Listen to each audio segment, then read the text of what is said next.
Okay. Um, all these Race and IQ videos that are hosted by other users on various accounts, I can get those videos taken down.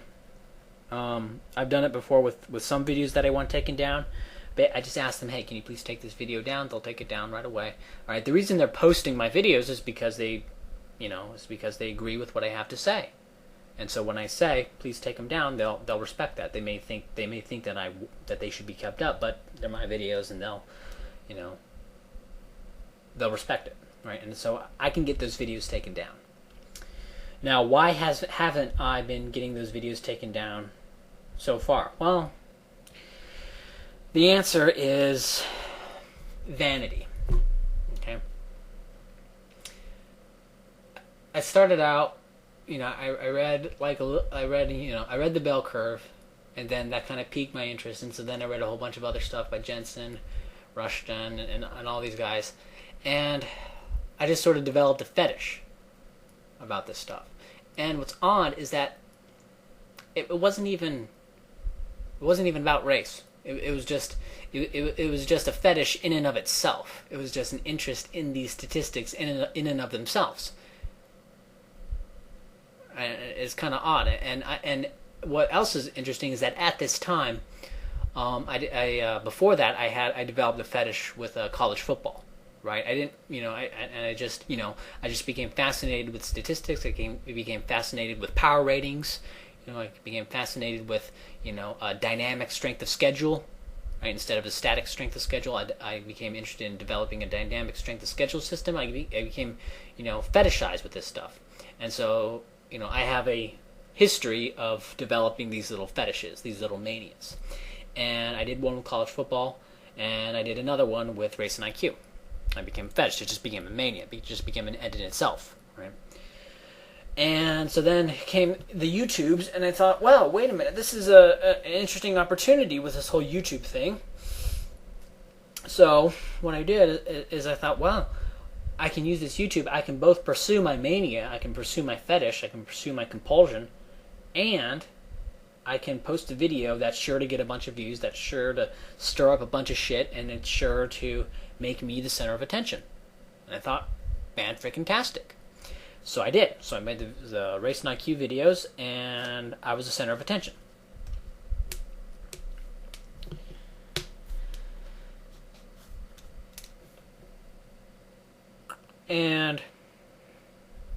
But then I started reading up a little bit on, I started, first I started off doing this Race and IQ thing kind of as an end in itself, but then I started reading up on, perhaps an implication of this. And looking at the news stories, I was looking at, what's going on in Zimbabwe, what's going on in South Africa, and I'm looking at a white minority. I'm looking at what happens to a white minority, and I don't mean like, tourists visiting Japan or white people going to live in Japan or something like that. I'm talking about like white people losing control of the political system. What happens to those white people when that happens? And it's not pretty, right? And I'm not saying that, white people in some historical collective sense are, innocent, right? In either South Africa or in Zimbabwe. Obviously not. If you applied morality to this historical collective, which is inappropriate, but if you did, obviously this historical collective wouldn't be innocent. But I don't care. I'm looking out for number one. I'm looking out for me, right? And so I was thinking, well, holy shit, if I don't want to end up like those people. Right, that's what it was about. I don't want to end up like them. So I thought, well, let's take a look at the demographic trends in the United States. It probably wouldn't be as bad as Zimbabwe or South Africa, but, this whole political system allows for a tyranny of the majority. Right? It allows the political majority, to oppress the minority. So I thought, well, holy crap, well, what are some ways you can solve this? Well, there are two ways you can solve it. One way is to diminish the power of the political system. The other way is to have a segregation of any type. It can be based on race, it can be based on religion, it can be based on whatever. And I thought the segregation would be good because it would be kind of like live and let live, but with states. But of course, I didn't recognize the immorality of a state at that time. I thought states were hunky dory at this time. And obviously, you couldn't be an anarchist because, well, fuck, who will build the roads? You know, how will courts work? You know, this is what I thought at the time. Right? So I thought, assuming that you have to have a state, well, then what you need to do is you need to decouple. What you need to do is you need to segregate the political system. And segregate the political system, that basically means, that's kind of a euphemistic way of saying racial separatism. And racial separatism of everyone who wants to. And so that's kind of what I stumbled into. That's kind of the position that I stumbled into. And I just kind of, and it's odd, I never explicitly, like, really came out and said it. It's just I just started defending those premises, and then I said, okay, well, I'm a race separatist. You know, I just started defending those positions and arguments, and they just kind of came out.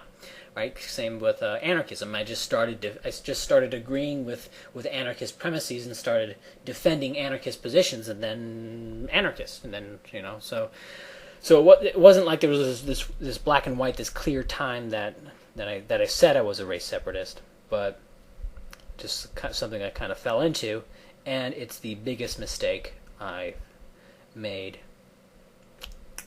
Probably not my whole life, but pretty big mistake. And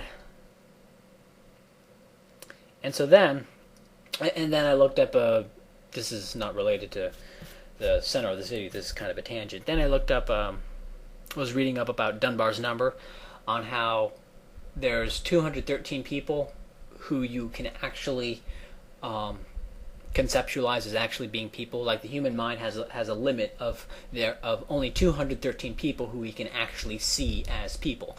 Anyone else beyond this 213 people, anyone beyond this Dunbar unit, is actually seen as some vague object with a bunch of cash in their wallet. So I figured, well, there you go. You don't need racial nationalism. All you need to do is you need to drive political functions down to the Dunbar unit, down to the unit of 213. You need to confederalize government functions down to units of 213.